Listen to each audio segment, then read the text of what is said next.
ঠাকুরের প্রমোদ্যান পূর্বে শ্রী ঠাকুর, শ্রী মা ও স্বামীজি এবং পূজনীয় স্বামী নবদানন্দ মহাদেব শ্রী পাদপদ্মে প্রণাম জানিয়ে আমরা শুরু করছি এবং যারা আছেন মাতৃমণ্ডলী আমার শ্রদ্ধা নমস্কার জানাই।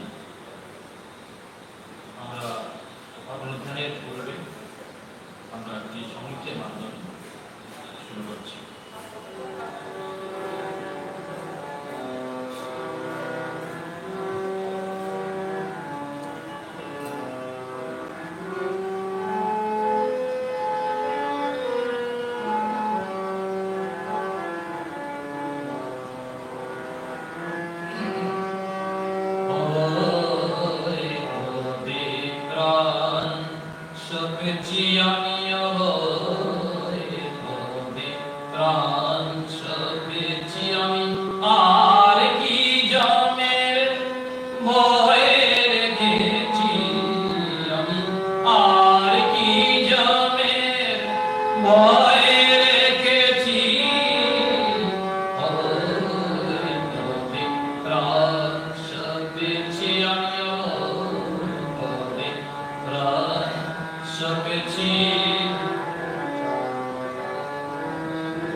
ভেবেছি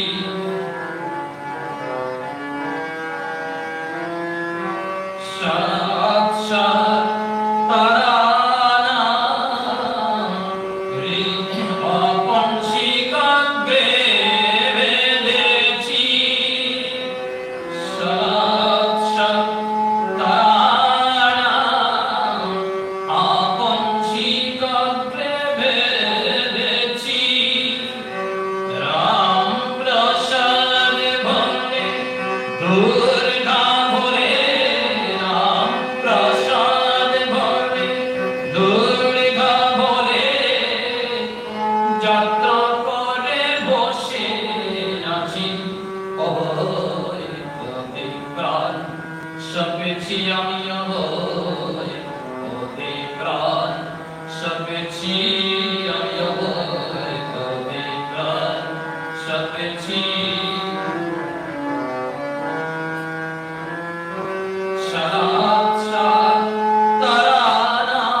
তোমার কথামৃত পাপদগ্ধ জনগণের জীবন স্বরূপ মুনিগণ কর্তৃক বিদিত সকল পাপ সমূহের আগত ইহা যিনি বিস্তৃত রূপে কীর্তন করেন জগতে তিনি সর্বশ্রেষ্ঠ দাতা। পূজনীয় স্বামী অভেদানন্দ মহারাজের সেই অমূল্য গ্রন্থ শ্রী রামকৃষ্ণ কথামৃতে নির্যাস শ্রীরামকৃষ্ণের জীবন বাণী আমরা অনুধান করছি। তাই কথামৃতে শ্লোক দিয়ে শুরু হল তোমার কথামৃত শব্দ জনগণের জীবন স্বরূপ। তাই আমরা তার কথা অমৃত শুনে আমাদের জীবনকে সেই আনন্দময় করে তুলব। তাই আজ শ্রীরামকৃষ্ণদেব যিনি কেশবের সঙ্গে আগ্নেয়পথ তখনকার দিন বলা হতো, শিবের তত্ত্বকে আগ্নেয়পথ বলা হতো, গঙ্গাবক্ষে তিনি আজ বিচরণ করেন। কেশব সেন এসেছেন, উনি জাহাজে কেশব সেন বসে আছেন। ঠাকুরকে আহ্বান করা হয়েছে, ঠাকুর সদয় জ্ঞাপন করে তিনিও গঙ্গাবক্ষে বিহারের জন্য তিনি সামিল হয়েছেন। আমরা এখানেই অধ্যয়ন করছি। কেশব সেনের সঙ্গে নদীপক্ষে একদিন সেদিন ছিল পূজাগরী লক্ষ্মী পূজা। আমরা সবাই জানি পূজাগর লক্ষ্মী পূজা হয়।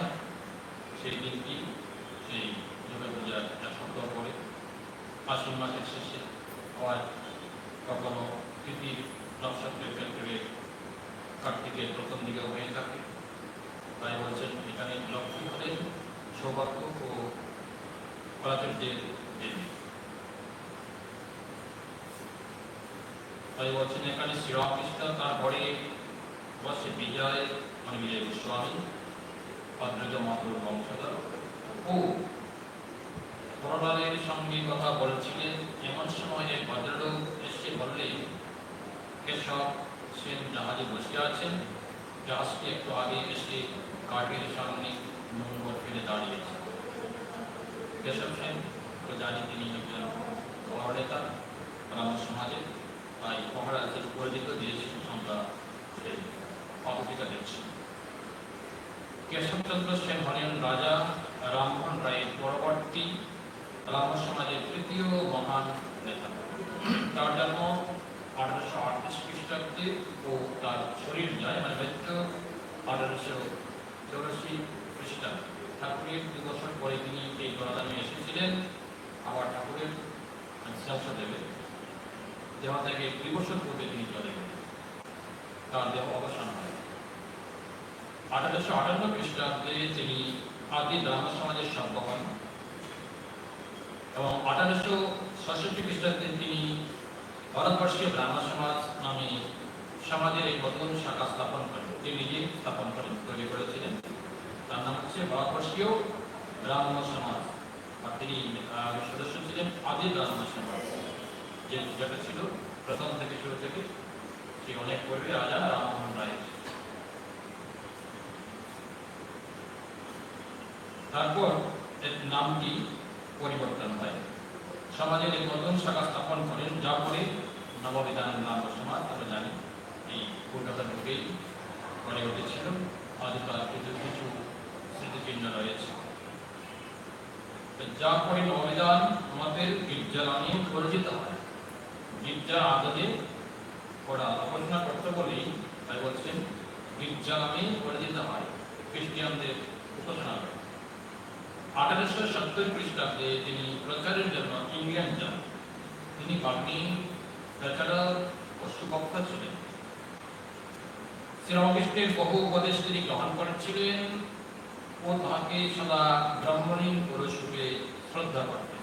ব্রাহ্মণী মানে ওই দক্ষিণেশ্বর কালীবাড়ির যে আমরা তার ইতিহাস জানি, এই মুখোদ্বর্ত ঈশ্বরের নামে ভাব সমাধিতে তিনি লীন হয়ে থাকতেন।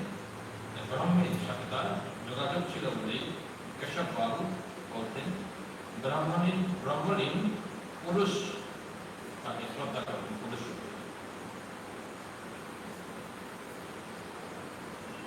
জাহাজটি একটু আগে এসে ঘাটের সামনে নোঙর ফেলে দাঁড়িয়েছিল।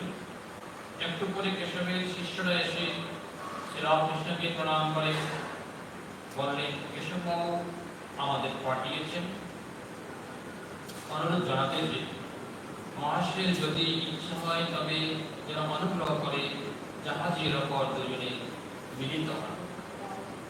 কেশববাবু রয়েছেন জাহাজে, কথাটিতে আছে আগ্নেয়পুর হতে সেই ওই স্ক্রিনে কয়লা স্ক্রিনে চলতে বলে এনাকে নাম ওই আগ্নেয়পুর বলা হয়, আগ্নেয় সাহায্য। শ্রীরামকৃষ্ণ তিনি সম্মতি জানিয়ে কয়েকজন ভক্ত সঙ্গে নিয়ে এসব শিষ্যদের সঙ্গে জাহাজে উঠতে লাগলেন। শ্রীরামকৃষ্ণ জাহাজে উঠতে চলছেন। শ্রীরামকৃষ্ণের সমাধি ভগবান শ্রীরামকৃষ্ণকে নিয়ে ছোট নৌকাটি জাহাজের পাশে এলো। কারণ জাহাজ তো বিরাট নদীর তীরে, সেটা ভিজে না, তাই ছোট জাহাজে পড়ে ছোট নৌকায় করে জাহাজে উঠতে হয়। তাই ঠাকুরকে সেইভাবেই ওই তাকে নেওয়ার জন্য ব্যবস্থা করা হয়েছে। তিনি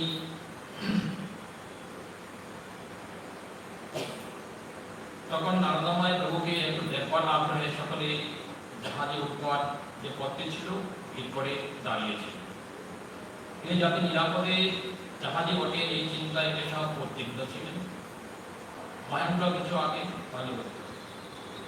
কিছু আগে থেকে সেখানে ছিলেন ও লক্ষ্য করে দেখলেন যে প্রভু সমাধিস্থ ও পাথরের মূর্তির মতো নিশ্চল।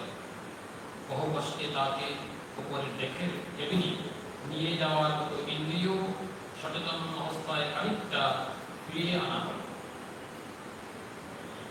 গঙ্গাবক্ষে তিনি বিচারণ করবেন কেশবকে দেখে তার ভাব।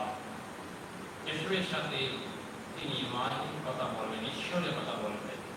তাই এক জায়গায় বলেছেন যে রাজাপুর দেখলে রাজাপুরকে কি করে খাতির করে, কেন করে তার সাথে সত্যতা আছে বলে, ওর আগে সেই কি আছে, একটা আন্তরিকতা আছে বলে কি এরা খুব একজন আবেন খুব ভাবে সতেরো এইরকম ঈশ্বরের দিকে মন এই দিকে এইভাবে দিতে হয়। কিভাবে?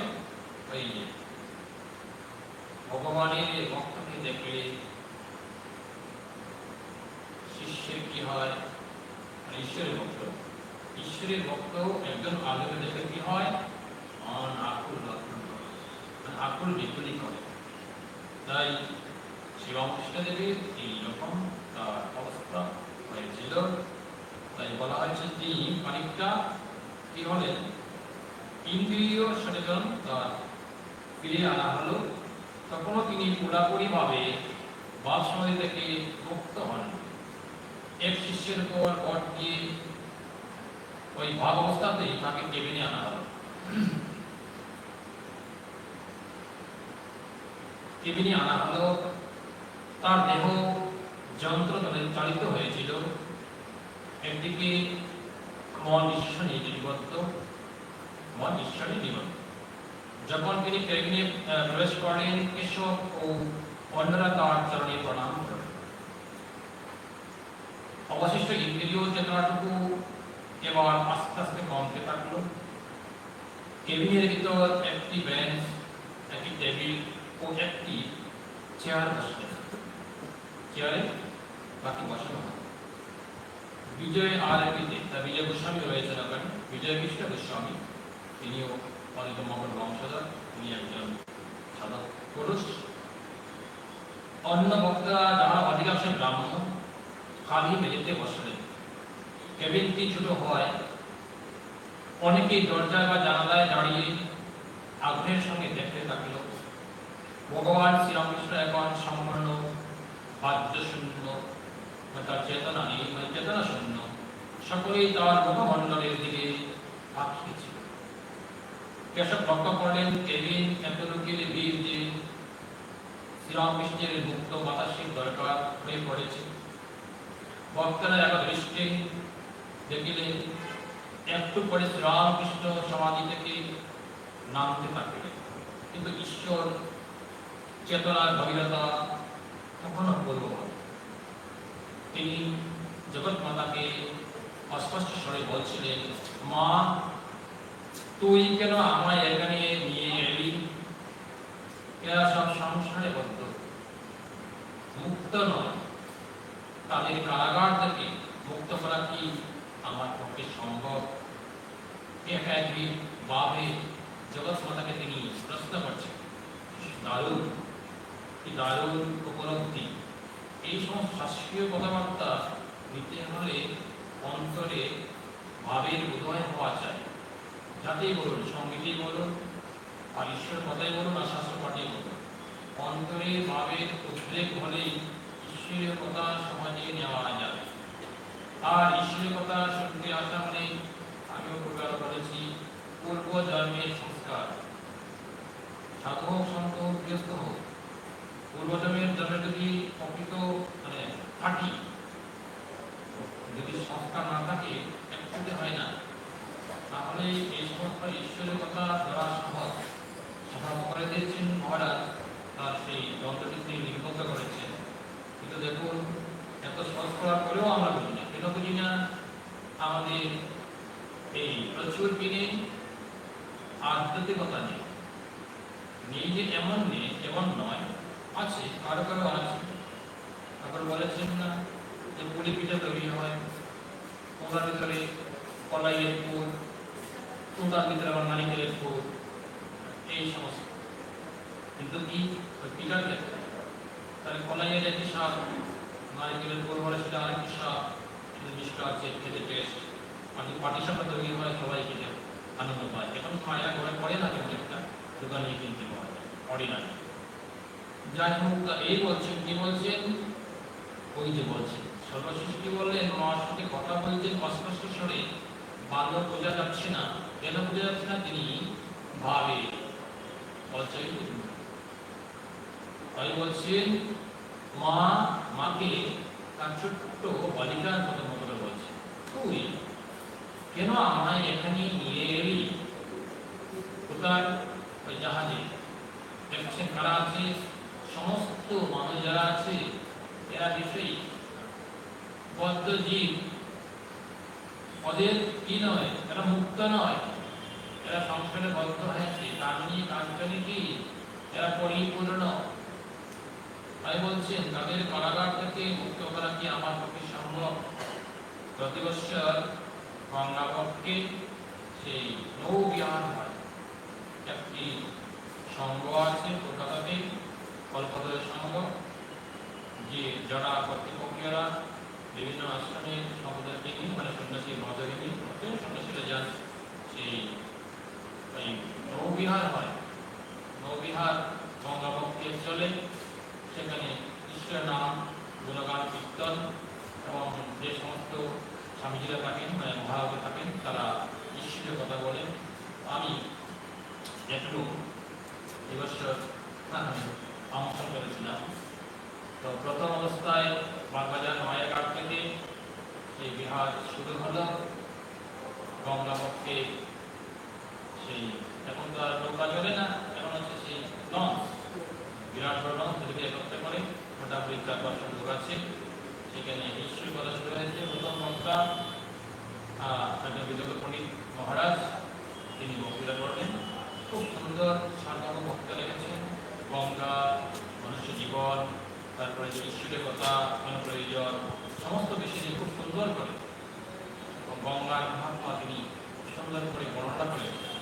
আমি যেটুকু পেয়েছি মন্ত্রমুগ্ধ শুনলাম, কিন্তু বেশিরভাগ যারা ছিল এরা আসলে এরা ভক্ত মানুষ, এরা ওখানে অনুসরণ করেছে, আর তাদের যেরকম ব্যবস্থা ছিল বা তাদের কর্তব্যের যেরকম নিয়ম ছিল সেই অনুযায়ী, কিন্তু ওরা কি শুনছে না। টিফিনের ব্যবস্থা হয়েছে, চায়ের বিস্কুটের পর টিফিন, ওই টিফিন নিয়েই হয়েছে। মহারাজ বক্তৃতা দিয়ে যাচ্ছেন, খুব সিনিয়র মহারাজ এবং বিরত শান্তি মহারাজ আমাদের কাছে আসেনি, মহারাজ বক্তৃতা দিয়ে যাচ্ছেন, কিন্তু তারা খাওয়া দাওয়া হয়ে গেলে মহারাজ বক্তৃতা শেষ, শোয়া জায়গাটা মহারাজ হয়ে গেল, শোয়া জায়গা। এরপরে আমরা দুজন রয়েছি, 2-3 জন, এবার আমার পালা, আমি বললাম যে আমি গান, গান না করলে ওরা থামবে না, চিৎকার চেঁচামেচি ওইগুলো করছি, তাদের মধ্যে নামি চাই। এই ঈশ্বরীয় কথাবার্তা শুনতে হলে এইরকম উশৃঙ্খল কোনোভাবে হয় না, চঞ্চল মনে, উশৃঙ্খল মানে ঠিক না, চঞ্চল মনে হয় না। মনকে আগে কি করতে হয়, নিজের বশে আনতে হয়। সাধারণ বলেই বলুন, যতদিনই বলুন, নিজের বশে আনতে হয়। মনকে কি, মন পাতির মতো, পাতিকে নাইয়ে আস্থা করে রাখতে হয়, আর যদি না রাখা হয় তাহলে আবার সেই দুর্ভাবাতেই সেই গড়াগড়ি যাবে। যাতে পরে পড়তে সেই একজনই বলছেন মনটাকে প্রথম অবস্থায় ছেড়ে দিতে হয়, ছেড়ে দিয়ে ওই পুরো সমস্ত পৃথিবী ঘুরে ঘুরে আসুক, তারপরে যখন শান্ত করে তখন নির্জনে বসে তার নাম গুণগান, ঈশ্বরের চিন্তা আর জপতেন।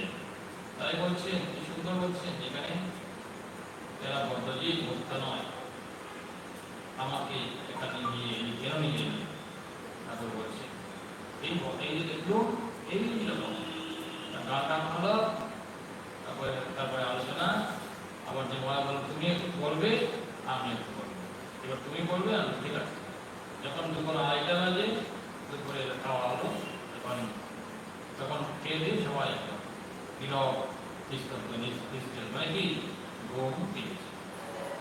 মায়ের মন্দিরের সামনে দিয়ে আমরা তখন অতিক্রম করছি, গান বললাম মায়ের, তারপর রাজা মহারাজ বাজারে জয় শঙ্খ রাজা মহারাজ ব্রজের রাখাল কিনা ঠাকুরের মানুষ পুত্র, তার সম্মুখে ছোট্ট গোপাল, তাই রাজা মহারাজ গোপাল স্বরূপ, ছোট্ট গোপাল পূজিত হন, তাই তাকে গান শোনালো। তখন তো মা ঘুমাচ্ছিলেন বলে মাকে আর লক্ষ্য করিনি, মহারাজকে শোনাচ্ছে। কেন শোনাচ্ছি মহারাজকে, যারা নৌকা নয় কি বলে মানুষ তাদেরকে শোনাচ্ছেন, কেন শুনছিলেন, তারা তো খেয়েছে, তারা ঘুমোচ্ছে। কেন ঘুমোচ্ছে, তাদের ভিতরে তমগুণ বেশি আচ্ছন্নিত হয়েছে, তমগুণ তারা কি হয়েছে, আচ্ছন্ন হয়েছে। তাই তারা শোনার সুযোগ পায়। তাহলে কি হলো, সারাদিন এইভাবে নিয়ে যেত। তাই ঠাকুরেরও সেই যে তার তিনি অবতার পুরুষ ভগবান, তিনি বিরাট বড় ব্যক্তির সাথে গিয়েছিলেন। এসব ছাড়া আর বিজয় গোস্বামী ছাড়া আর হয়তো আমাদের হয়তো মনে হচ্ছে না, কারণ ঠাকুরের কথা বুঝে যাচ্ছে, হয়তো তোমার একটা কাউকে পাননি, ঈশ্বরের কথা বলবে। তাই বলছেন কি, এই বলছেন যে আমার বলছেন তাদের কারাগার থেকে মুক্ত করা কি আমার পক্ষে সম্ভব? মাকে প্রশ্ন করছেন। তাই মা জ্ঞানের রাস ছেড়ে দেবেন, তিনি পড়াচ্ছেন। তার ভিতরে যে তিনি কালী নাম কি, মানে দেহটি উল্টি হচ্ছে শ্রীরামকৃষ্ণ। তাই বলছে কি, বলছে দুর্গা বলে যাত্রা করে বসে আছে। আমি বলুন না, বলুন কি সুন্দর নাম বলছে গান। বলছে কি, সারা সার তারা নাম আপন শিকার বেঁধেছে। শিকার শিকার দুর্গা বলছেন কি, বলছেন রাম প্রসাদ বলে দুর্গা বলে যাত্রা করে বসে আছি। তাই তল্লি তল্পা গুটিয়ে বসে থাকতে হবে, কখন গাড়ি আসবে। গাড়ি আসলে কি, গাড়িতে উঠে পড়তে হবে। এটা অবশ্যই টিকিট কাটা আছে, গাড়িতে উঠতে হবে। আর নাকি রক্ষে নেই, এর জন্য যাত্রাপথ অতিক্রম করার জন্য কি চাই, ফল চাই। সেটা কি, কর্মফল। কর্মফল মন্দ হলে যাত্রাতে বিঘ্ন ঘটবে, কর্মফল যদি আনন্দময় হয় যাত্রা পথ নির্বিঘ্নে চলবে। সেটা কি, শেষের দিনে শেষকালে যাত্রা করে বসে থাকতে হবে। অনেক সন্তরা শুনি, মানে মহারাজরা, যারা প্রাচীন সন্ন্যাসী বা যারা প্রাচীন সাধু, তারা এখন রয়েছেন, বলছে আমাদের আর কি, এখন তো সব তোমাদেরই সময়, তোমরাই করবে, আমাদের তো শেষ। কেন মহারাজ, আমরা এখন যাত্রা করে বসে আছি, যাওয়ার পালা। কি বলছেন, এখন আমাদের যাওয়ার পালা, এইটি প্রয়োজন। যাত্রার জন্য মানসিকভাবে প্রস্তুতি নিয়ে রাখতে হয়। আর প্রস্তুতি না নিলে হঠাৎ করে সময় ব্যবহারে যেতে হবে, তখন যায় মুশকিল না, আর এগুলো বোঝানো হয়নি, এগুলো হয়ে পড়ে আছে সংসার। এর জন্য কি, যাত্রাটা কি হবে না, আনন্দময় হবে না, বিঘ্ন ঘটবে। এর জন্য গুছিয়ে গুছিয়ে রেডি হয়ে তখন লাগেজটা রেডি লাগে আনতে হয় যাওয়ার জন্য। কোথায় যাবে, এই যেখানে আমাদের দেবতা রয়েছেন, অদৃষ্ট দেবতা, আর নিকটে শেষের দিনে কৃপা করে দেখা দিও। আর গান সিনেমায় কৃপা করে শেষের দিনে তুলে নিও মা আমায়। আলতা রাঙ্গা দুটি পায়, রাঙ্গা যাওয়ার শোভা পায়। মায়ের একটি গান আছে, কবি রামকৃষ্ণ ঠাকুর পুজিত মাতমা। তাই মায়ের কাছে বলতে হয়, শেষের দিনে কৃপা করে তুলে নিও আমায়। এরপর এখানে ব্রাহ্মভক্তের সাথে এইবার ঠাকুর কথা বলতে শুরু করেছে। একজন ব্রাহ্মভক্ত শ্রীরামকৃষ্ণকে বললেন, মহাশয়, এই ভদ্রলোকের খুব সৌভাগ্য যে, একজন ব্যক্তিকে দেখে বলছেন, এই ভদ্রলোকের খুব সৌভাগ্য যে এরা গাড়ি করে প্রহরী বাবার দর্শন পেয়েছেন। আমরা স্বামীজির কথা শুরু করেছিলাম, আজকে এখানে এলো। আপনি যেমন পূজ্য বাবা, তেমন একজন সাধক পুরুষ। বলছে আপনিও ঠাকুরকে বলছেন, আপনি যেমন পূজ্য বাবা, তেমন একজন সাধক পুরুষ। শ্রীরামকৃষ্ণ তখনও ভালো করে কথা বলতে পারছিলেন না, তখন তার নেশা হয়েছে, তো নেশা হয়েছে, তিনি ভালো করে কি কথা বলতে পারছিলেন। সেই নেশা মায়ের সুধা পানি নেশা। বলছেন না, মায়া তুই কেন আমাকে এখানে নিয়ে এলি, বেশি ভাবতে হয়েছে। গভীর দুঃখ দিয়েছেন বলি, বলছেন না, গভীরে দুঃখ দিতে রত্না করে অবাক জন্য। তাই সুন্দরূপা মুক্তা পাল তাই বলছেন শ্রীরামকৃষ্ণ তখনও ভালোভাবে কথা বলতে পারছিলেন না, তার অন্তর পূর্ণ, অন্তরটি ঈশ্বরীয় ভাবে পূর্ণ হয়ে আছে, গড একদম পরিপূর্ণ। কথা বলতে পারছেন না, যে বাবার কথা বলছিল সেই ভদ্রলোকের কথা কেবল একটু হাসলেন, যে বাবার কথা বলছিলেন ব্যক্তি তার কথায় একটু হাসলেন। রামভক্তটি আরো বললেন, মহাশয়, প্রহরী বাবার কাছে একখানি আপনার ফটোগ্রাফ আছে। এটা স্বামীজির সঙ্গে সংবাদ দিয়েছি, আমরা আগে আগে শুনেছি। সেটিকে ঘরে টানিয়ে রেখেছেন যে প্রহরী বাবা। এখানে পাদতিকা আছে, গাজীপুরের প্রহরী বাবাকে আমরা শুনেছি। প্রহরী বাবা ছিলেন একজন মহান বৈষ্ণব সাধু। আর উনি ওই জুনাগড়ে গিয়েছিলেন, সেই নামটি বলতে পারেনি, আধা রিপিট করছি। উনি জুনাগড়ে গিয়েছিলেন, বিখ্যাত ঐতিহাসিক শহর গুজরাটে, তখনকার দিনে দ্বারকা, ওই যে গিরনার পর্বতের একদম শৃঙ্গে রত্নদ্বয় মন্দির, সেখানে তিনি তপস্যা করেছিলেন। এবং নিচে অন্য একটি প্রান্তের শহরে জুনাগড় প্রান্তে ওই সেদিন বলেছিলাম নার্সি মেহতা ভগবান চৈতন্য মহাপ্রভুর সমসাময়িক, তার সাথেও দেখা হয়েছিল। তিনিও একজন বৈষ্ণব সাধক। আমরা যেমন চৈতন্য মহাপ্রভু বলি আমাদের এই বঙ্গের অবতার পুরুষ, পরবর্তী সারা মানব জাতির কাছে তিনি পরিচিত হয়েছিলেন, ওদিকেও এরকমভাবে এমন প্রচার প্রসার হয়নি। তাই এখানে বলেছেন তিনি গাজীপুরের কাছে মাটির তলায় গুহায় বহু বছর ছিলেন। প্রহরী বাবা নামের অর্থ তিনি বায়ু সেবনে জীবন ধারণ করতেন।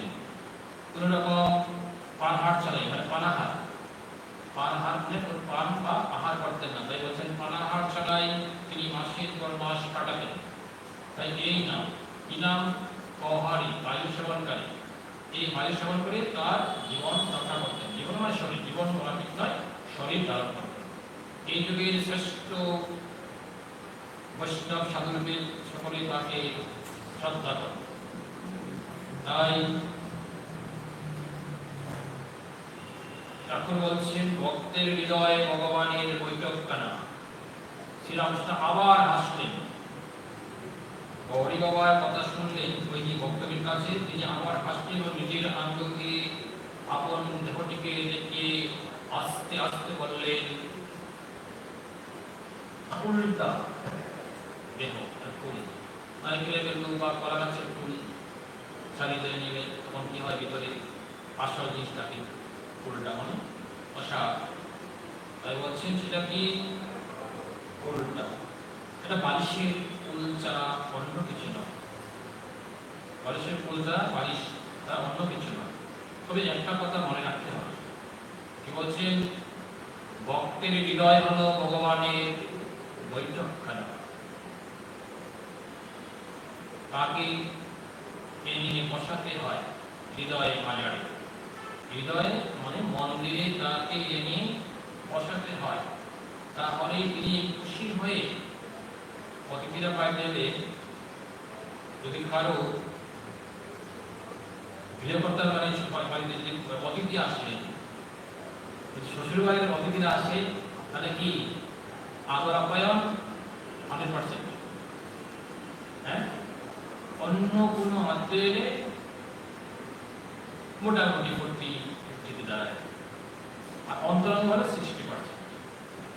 ঈশ্বরকে ওই শ্বশুর বাড়ির আত্মীয়ের মতো করে সমাধান, তাহলে দেখবেন ঈশ্বর এত খুশি হবে, আপনাকে তিনি কৃপা করে তার নিকটে বসাতে দেবে। বলে আমাকে তো তোমার বাড়িতে বসাতে দিয়েছো, এবার তুমি আমার বাড়িতে এসো। মানে কি, ওই শেষের দিনে তিনি এসে কি করে তুলে নিয়ে যাবেন। তাই বলছে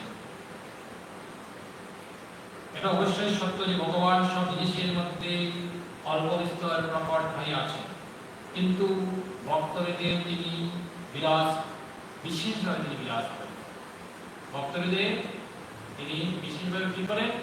বিরাজ করেন। তিনি বললাম না রথযাত্রায় জগন্নাথ দেব মনে থেকে বেড়ে গেছে, আমি শুনলাম মনে থেকে বেড়ে গেছে, মনে থেকে বেরোয়নি। কদিনের জন্য তিনি যে তার যে প্রাসাদ, মন্দিরটি প্রাসাদ, সেদিন বললাম আমি প্রাসাদ থেকে, রাজা সবসময় কিন্তু সাধারণ মানুষের সাথে সাক্ষাৎ করে না, সাক্ষাৎ করতে হলে কি করতে হয়, অ্যাপয়েন্টমেন্ট দিতে হয়। কিন্তু কিছু কিছু ক্ষেত্রে আছে, রাজা যখন রাজদরবারে যান, তো রাজদরবারে সবার সাথে সাক্ষাৎ হয়। তিনি তার যে রাজপ্রাসাদ, মানে পুরীর যে মন্দির, সেখান থেকে তিনি 2-3 ঘন্টার জন্য বেড়াতে যাচ্ছেন। আর সারাক্ষণ তো বক্তাকে দর্শন করছেন, বক্তা দর্শন দিচ্ছেন, কৃপা করছেন সারাদিন, সারা বছর যোগ্য। কিন্তু বছরে এই আমরা যখন যাই, ছুটিতে যাই, বেড়াতে যাই, তদ্র তিনি মাসির বাড়ি যাচ্ছেন। মাসির বাড়ি যাচ্ছেন তিনি, কিছুদিন সেখানে অবস্থান করে আবার ফিরে গেলেন। তদ্র এই যে ভগবান বেরিয়েছেন আপনাকে আমাকে কৃপা করার জন্য, এই সময়, এই বিশেষ সময় তার কৃপা গ্রহণ করার জন্য কি অন্তরে সেই রকম মানসিক প্রস্তুতি নিয়ে থাকতে হয়। একদিনে বিশেষ দিন কেন আমরা পূজা করি, ওই যে বললাম সেদিন গৃহস্থের বাড়িতে রথ, বড় রথ করে সবাই কি করছে, রথযাত্রা উৎসব পালন করছে। আনন্দ, কি আনন্দ? ঈশ্বরের আনন্দ, অন্য আনন্দ। অন্য আনন্দ কি? বজ্রানন্দ, বিষয়ানন্দ। বিষয়ানন্দে কি হয়? তমগুণে পতিত হয়। আর বজ্রানন্দে সত্যগুণে উন্নীত হয়। একটি বিষয়। তাই ভগবান কি করছেন? ভগবান কি তার ভক্তদেরকে কৃপা করার জন্য তিনি এই রকম বিশেষ ব্যবস্থা করে রেখেছেন। দেখি আমরা এই বঙ্গে সেই যে প্রাণপুরুষ ভগবান শ্রীরামকৃষ্ণ, সে 1883 খ্রিস্টাব্দ থেকে আজও প্রমাণ সে পূর্ণভূমি কাশ্মীর তার বাড়িতে কল্পতরু দিবস পালিত হয়। লক্ষ লক্ষ লোকের সমাগম। ওই বিশেষ দিনটি, ওই যে বললাম কিছু কিছু দিন দেখে দিন বিশেষ, মানে এই দিনটি আছে, সহজ আছে, তার বেশি রেস্ট্রিকশন নেই। দিন রেস্ট্রিকশন আছে, তার সাথে যে টাকা যেতে হলে কি অনেক কাট করি পালিয়ে তারপরে ওই টাকা যেতে হয়। এই বলছেন তিনি কি করেন, ভক্তদের তিনি বিশেষভাবে বিরাজ করেন। তার নিজের যে কোনো বাড়িতেই জমিদারের সঙ্গে দেখা করতে পারে, তবু লোকে বলে তাকে প্রায় একটি বিশেষ বৈঠকখানায় দেখা যায়। ভক্তের হৃদয় ভগবানের সেই বৈঠকখানা। কেউ যদি ভগবানের দর্শন পেতে চায়, তবে তাকে ওই বৈঠকখানাতেই অনুসন্ধান করতে হবে। যদি কেউ ভগবানকে দর্শন করতে চায়, তাহলে কোথায় যেতে হবে? বৈঠকখানায়। আপনি যখন বৈঠকখানায় এসে কি মুক্তভাবে কথা বলবেন, কথা বলার সময় পাবেন, বলে না অফিসে আছেন এখন কথা বলতে পারবেন না, উনি এখন ব্যস্ত। তন্ত্র বিশেষ সময়ে তার সাথে সাক্ষাৎ করতে হয়। কোথায়? বিশেষ স্থানে। সেটা কি? বৈঠকখানা। কোথায়? আমাদের হৃদয়ে। কি সুন্দর এক ঈশ্বর, তার ভিন্ন ভিন্ন নাম। এক বস্তুকে অদ্বৈত বেদান্তীরা বলে নিরপেক্ষ ব্রহ্ম, যোগীরা বলে আত্মা, বাকি আবার ভক্তরা বলে ভগবান বা সগুণ সাকার ঈশ্বর। মানে যারা ভক্তরা বলতে কারা? যাদের ঈশ্বর রাগ আছে, ঈশ্বর রাগীরা বলে ভগবান সগুণ বা সাকার ঈশ্বর। একই ব্রহ্ম সগুণ, যার কোনো কি নেই, ইয়ত্তা নেই, নির্গুণ, আবার সাকার। ওই ভারতে বলেন আছে, আপনারা যারা এখানে অংশগ্রহণ করেন, নির্গুণ গুণময়, নিরঞ্জন নররূপধর, নির্গুণ গুণময়। আর অনন্ত গুণ, মানে অনন্ত গুণ। নিরঞ্জন বিশেষ অর্জন করবো বলেই তাই তার কাছে কি প্রার্থনা। আর বলছেন একই ব্রাহ্মণ যখন দেব পূজা করে তাকে আমরা কি বলি? পূজারী। যখন রান্না করে স্বাধীন তখন তাকে রাঁধুনি বাবু বলা হয়। ব্যক্তি বিভিন্ন নাম। আবার ঈশ্বরের কি? ঈশ্বরের নানা ভাব আছে। ঈশ্বরের নানান ভাব, কিন্তু এসব এক অপবর্তনীয় ব্রহ্মের ভিন্ন ভিন্ন ভাব, তারা নামই মাত্র ভিন্ন, একই বস্তু। লোকে কখনো নাম দেয় ব্রহ্ম, কখনো পরমাত্মা, কখনো নিরাকার ঈশ্বর, কখনো বা সাকার সগুণ ব্রহ্ম। যারা আমরা যখন ঘটে মূর্তিতে তার উপাসনা করি, তাকে নিরঞ্জনের জন্য তাকে আমরা স্থাপিত করি। এই মন্দিরে দেবতা আছেন, শ্রীরামকৃষ্ণ বিগ্রহ, সেখানে নিত্য পূজা আর্চা আরতি বাজার সেরকম হয়। এই যে পুরীতে বিখ্যাত মন্দির, তাদের পূজা অর্চনা হয় বা বিশেষ অনুষ্ঠান হয়, সেটা কি ততটা। এই সময় আমরা কি বলি? সাকার সগুণ ব্রহ্ম। আচ্ছা, এবার জাহাজ আসছে। জাহাজ কোথায় যায় শুনি আমরা। এদিকে জাহাজ ছেড়ে কলকাতার দিকে চলছে। ঘরে অনেকেই অপলক নেত্রে শ্রীরামকৃষ্ণকে দর্শন করছিলেন আর তার পবিত্র মুখ নিঃসৃত পানিরূপ অমৃত পান করছিলেন। জাহাজে চলছে তা তারা বুঝতেই পারেননি। ঠাকুর বলছে, মা তুই কোথায় আসবি? দেখুন সবাই বিষয় লোক, আবার দেখুন ঈশ্বরের সংস্পর্শে আসলে যে বলছে না, এই লোহাকে চুম্বক আকর্ষণ করে, লোহাকে চুম্বক আকর্ষণ করে। চুম্বক হচ্ছে কি? শক্তিশালী পাথর। লোহা থেকেও চুম্বক শক্তিশালী, তাই আকর্ষণ। ভগবান কি তার ভক্তকে আকর্ষণ করছে। তাই বলছেন কিভাবে? ওই অপলক নেত্রে একটা দৃষ্টি তাকে দর্শন করছেন আর তার সেই মুখ মিশ্রিত বাণী শ্রবণ করছে।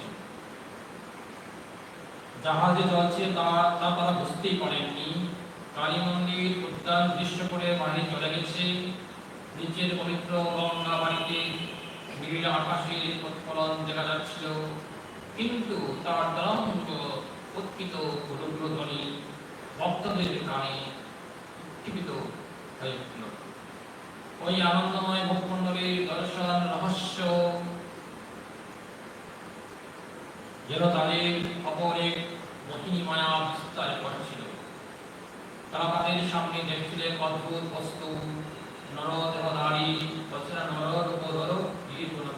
নররূপধর, এই যে নররূপ ধারণ করে ঈশ্বর বা দেবদেহধারী নর, যার ভগবত উল্লাসে ও ভগবত প্রেমে স্পর্শজনিত সৌন্দর্যদীপ্ত সবিষ্ট বদনে হাসির খেলা চলছে।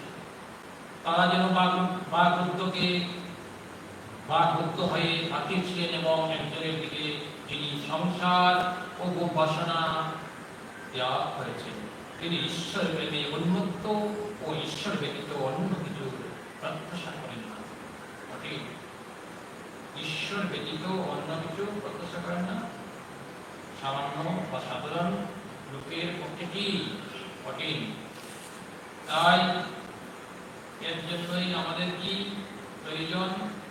ভগবানের মুখ নিঃসৃত বাণী শ্রবণ। যারা সেদিন এখানে উপস্থিত ছিলেন তারা এই উপলব্ধি করতে পেরেছিলেন। আমরা এমন করে দরদামে আসিনি, আমরা হয়তো এতটা বুঝতে পারিনি, কিন্তু তার যে অন্তরঙ্গ পার্শ্বদ এবং যারা তার সাথে ছিল, তারপরে অন্যান্য যারা গৃহস্থ ভক্ত, তারা বিভিন্নভাবে শ্রী শ্রী রামকৃষ্ণদেবের তার যে গুণময় সেই আনন্দ পুরুষ তার লীলা তারা বিভিন্নভাবে রচনা করেছেন, ব্যক্ত করেছেন তাদের সে উপলব্ধি। আমরা এইটি কল্পনা করে, আমরা আমাদের হৃদয়ে ধারণ করে শ্রী প্রভু সেই শরণ বরণ ধ্যান করে এটি আমাদের কি মূল উদ্দেশ্য। যেহেতু আমরা ভগবানের সংস্পর্শে যেতে পারিনি, আর যারা তখনকার দিনেও ছিল ঠাকুরের সংস্পর্শে, সবাই তা বুঝতে পারেনি শ্রী ভগবান দ্বারাগামী এসেছেন। এক দুইজন বুঝতে পেরেছিল, তারপরে যারা ত্যাগী তারা তো ভালো করেই বুঝতে পেরেছিল। নরেন্দ্রনাথ থেকে শুরু করে তাদের নিয়ন্ত্রণ পাশারা, মানে স্বামীজি গুরুপ্রাচারা এবং কিছু কিছু গৃহস্থ ভক্ত বলছেন না, বলছেন সবার সাথেই ঠাকুর কথা বলতে পারতেন না, বলছেন আজ অতি উচ্চকতা, আজ অতি উচ্চকতা তোমাকে বলিব। তাদেরকে বলেছেন আর যে অন্তরঙ্গ বিশ্বস্ত, যারা তার আধার বুঝতে পারে এবং যাকে বললে তার সে ভার নিতে পারে, তাকে বলছিলেন আজ কথাটিতে আছে আজ অতি উচ্চকতা তোমায় বলিব, যেন একান্ত গোপনে ঈশ্বরের কথা বলেছে, তারাই পরবর্তীতে প্রকাশ করেছে। এবং ঠাকুরের শরীর যাওয়ার পর তখনও ঠাকুরকে যারা দেখেনি, কিন্তু মায়ের সঙ্গে যারা পেয়েছে, মা আরো একদম খুব যারা কাছ থেকে ঠাকুরের বর্ণনা করেছে, ঠাকুরের তার অবতারত্ব এবং তার যে সঙ্গিনীরা বা যে সমস্ত ভক্তরা ঠাকুরের মায়ের সংস্পর্শে আসত, জলপাটিতেই হোক তার উদ্ধার পাটিতেই হোক, এবং মা তাদেরকে শোনাতেন ঈশ্বরের কথা শুনতে। কার কথা? ভগবান শ্রীরামকৃষ্ণদেবের কথা। তাই এই শুনলাম খুব সুন্দর ঠাকুরের যে সেই তার দিব্যলীলা, আমরা আরো শুনে আমাদের জীবন ধন্য করবো। আর একটু আমরা দেখি, আর বলছেন কি মায়ার ভ্রান্তি ঘটাবার শক্তি। শ্রীরামকৃষ্ণ বলছেন মায়া ভুলিয়ে দেওয়ার শক্তিতে মানুষটা প্রকৃত স্বরূপে বলে সংসারী হয়েছে। বলছেন কি মায়া ভুলিয়ে দেওয়ার শক্তিতে মানুষটা প্রকৃত স্বরূপ বলে সংসারী হয়েছে। তাই প্রসাদ বলে তুমি আমায় মন দিয়েছ, কিন্তু তোমার চোখের ইশারায় সেই মনকে এমন বাঁকিয়ে দিয়েছে যে সে তোমার মুষ্টিমেয় সংসারে আনন্দের খুঁজে ঘুরে বেড়াচ্ছে।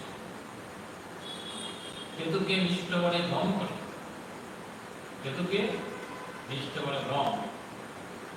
ব্রহ্ম সমাভক্ত বলেছে মহাশয়,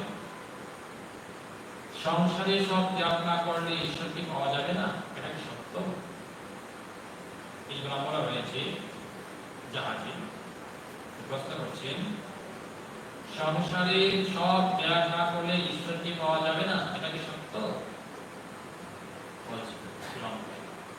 সংসার ত্যাগ সকলের জন্য নয়, সংসার ত্যাগ সকলের জন্য নয়। শ্রীরামকৃষ্ণ শাস্ত্র মাগো না, তোমাদের সব ত্যাগ করতে হবে না, তোমাদের সব ত্যাগ করতে হবে। তোমরা যেখানে আছো বেশ আছো। সংসারে তোমরা সারে মা, সারে গামা পা, সারে গামা পা আছে, একবার নেই বলা বলেছেন সারে গামা, সা রে গা মা তে আছে। তোমরা সাবস্তু ভাব দ্বারা চিনি, নিচে যাওয়া যায় না, নিচে উঠতে হলে উপরে উঠতে হয়। সারে গামা পাদানি কিন্তু অনেক উঠতে হয়। যারা শিল্পী তারা এই লয় তাল এগুলো বুঝে, তারা তাদেরকে বলা হয়, বলা হয়েছে কাকে? সংসারে লোককে। অর্জন কি সংসারে এই পর্যন্ত কত উপরে উঠতে হবে নাকি? সংসার মানে ত্যাগ করতে হবে না। তাই সারে মা এ আছে তোমরা সর্বস্ত দানা মানে চিনি বা শাক পাচ্ছ, আবার নোংরা শুদ্ধ মদ গোটের গন্ধ পাচ্ছ, তোমরা সত্যি বেশ আছো।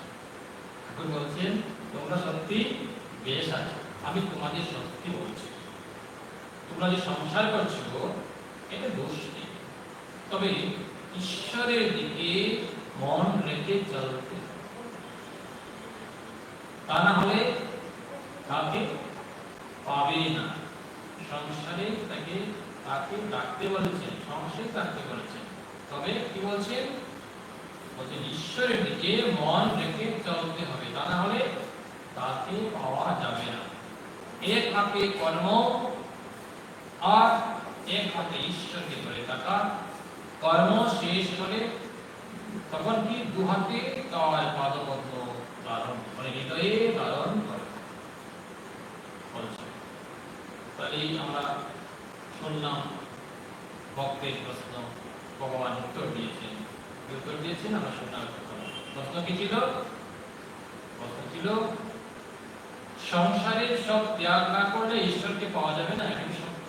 তাই যা বলছেন যে তোমরা সারে মাথা থাকো এই পর্যন্ত, আর সারবস্ত জিনিস নাকি পিঁপড়ে।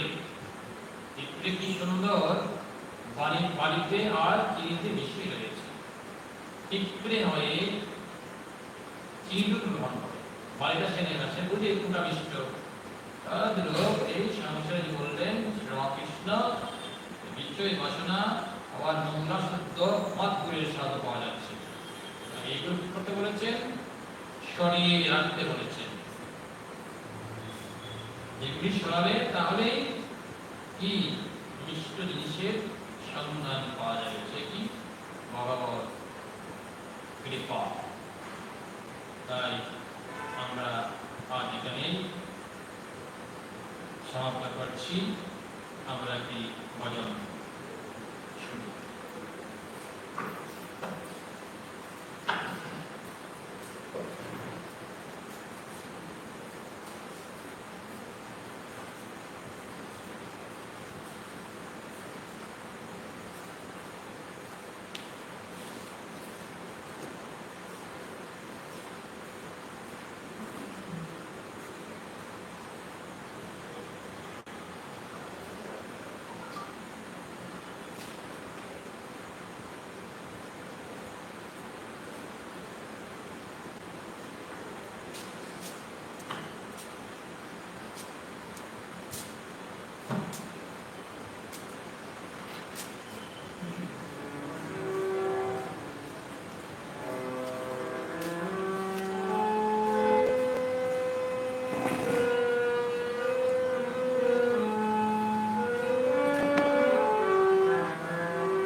বেশিকাল জানো না মরে, বেশিকাল জানো না।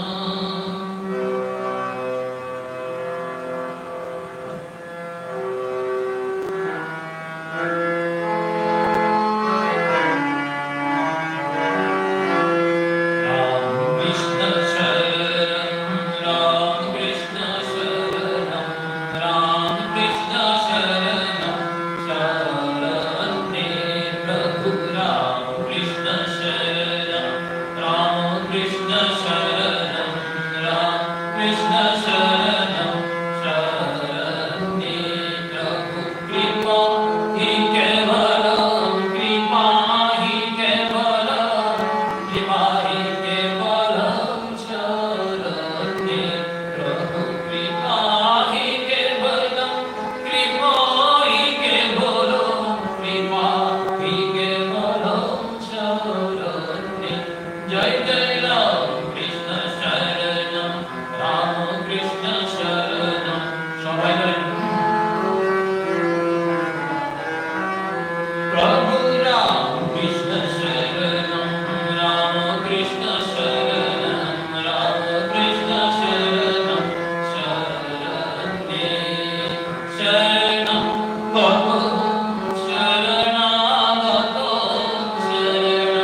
Swamiji Sharanam Sharani Jai Ram Krishna Sharanam Ma Sharada Sharanam Swamiji Sharanam Sharani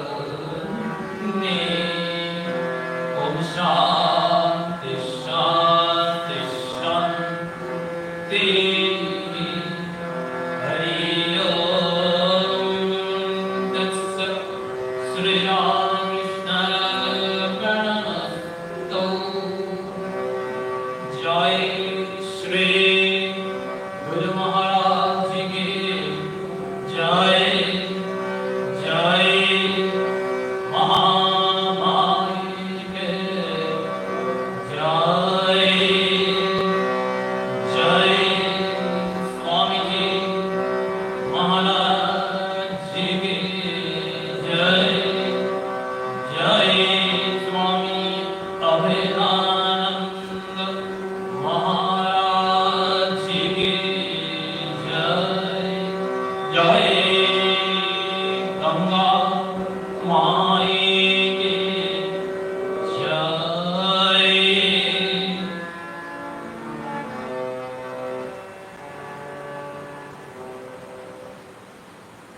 বাকি আমার